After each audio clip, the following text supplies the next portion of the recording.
With reference to the whaling scene shortly to be described, as well as for the better understanding of all similar scenes elsewhere presented, I have here to speak of the magical, sometimes horrible whale line.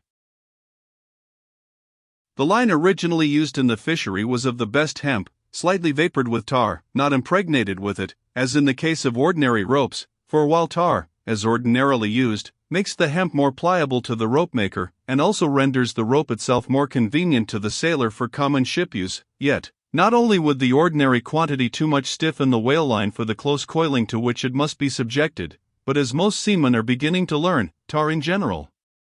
by no means adds to the rope's durability or strength, however much it may give it compactness and gloss. Of late years, the manila rope has in the American fishery almost entirely superseded hemp as a material for whale lines, for, though not so durable as hemp, it is stronger, and far more soft and elastic, and I will add, since there is an aesthetics in all things, is much more handsome and becoming to the boat than hemp. Hemp is a dusky, dark fellow, a sort of Indian, but manila is as a golden-haired Circassian to behold. The whale line is only 2/3 of an inch in thickness. At first sight, you would not think it so strong as it really is. By experiment, its 1 in 50 yarns will each suspend a weight of 120 pounds, so that the whole rope will bear a strain nearly equal to 3 tons. In length, the common sperm whale line measures something over 200 fathoms. Towards the stern of the boat it is spirally coiled away in the tub, not like the wormpipe of a stildo, but so as to form one round, cheese-shaped mass of densely bedded sheaves, or layers of concentric spiralizations, without any hollow but the heart, or minute vertical tube formed at the axis of the cheese. As the least tangle or kink in the coiling would, in running out, infallibly take somebody's arm, leg, or entire body off, the utmost precaution is used in stowing the line in its tub. Some harpooneers will consume almost an entire morning in this business, carrying the line high aloft and then reeving it downwards through a block towards the tub, so as in the act of coiling to free it from all possible wrinkles and twists. In the English boats 2 tubs are used instead of 1, the same line being continuously coiled in both tubs. There is some advantage in this, because these twin tubs being so small they fit more readily into the boat, and do not strain it so much, whereas, the American tub, nearly 3 feet in diameter and of proportionate depth, makes a rather bulky freight for a craft whose planks are but 1/2 inch in thickness, for the bottom of the whaleboat is like critical ice, which will bear up a considerable distributed weight, but not very much of a concentrated one. When the painted canvas cover is clapped on the American line tub, the boat looks as if it were pulling off with a prodigious great wedding cake to present to the whales. Both ends of the line are exposed, the lower end terminating in an eye splicer loop coming up from the bottom against the side of the tub, and hanging over its edge completely disengaged from everything. This arrangement of the lower end is necessary on 2 accounts. First, in order to facilitate the fastening to it of an additional line from a neighboring boat, in case the stricken whale should sound so deep as to threaten to carry off the entire line originally attached to the harpoon. In these instances, the whale of course is shifted like a mug of ale, as it were, from the one boat to the other, though the first boat always hovers at hand to assist its consort.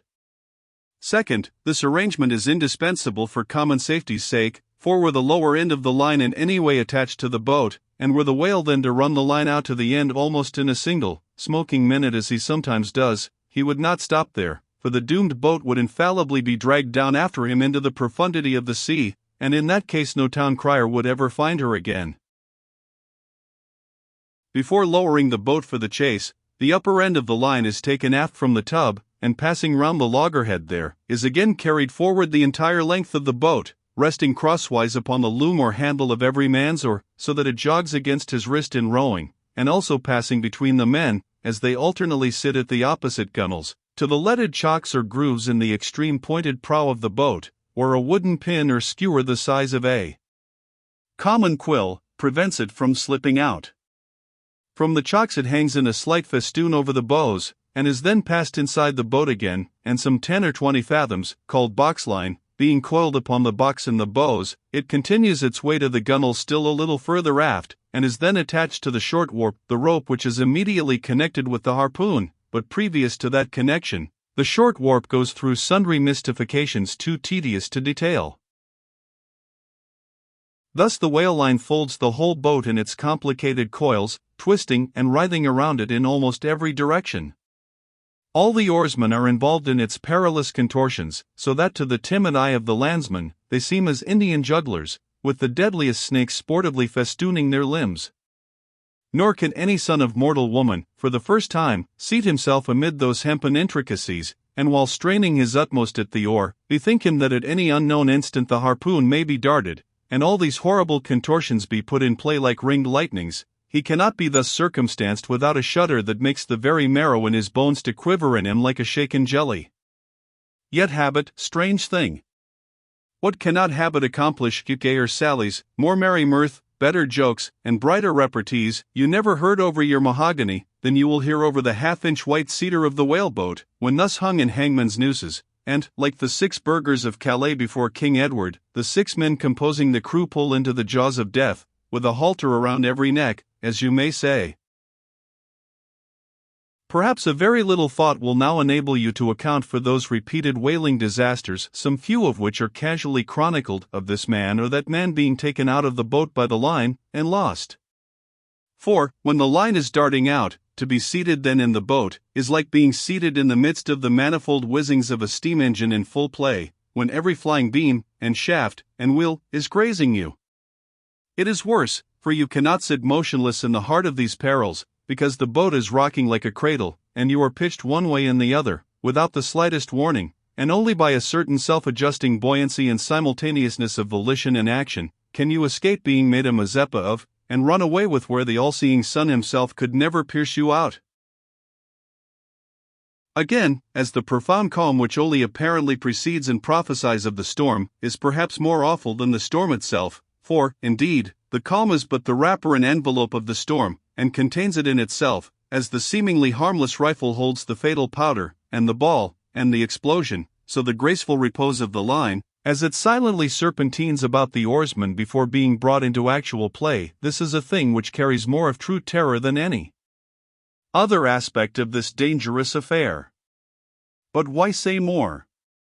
All men live enveloped in whale lines. All are born with halters round their necks, but it is only when caught in the swift, sudden turn of death, that mortals realize the silent, subtle, ever-present perils of life. And if you be a philosopher, though seated in the whaleboat, you would not at heart feel one whit more of terror, than though seated before your evening fire with a poker, and not a harpoon, by your side.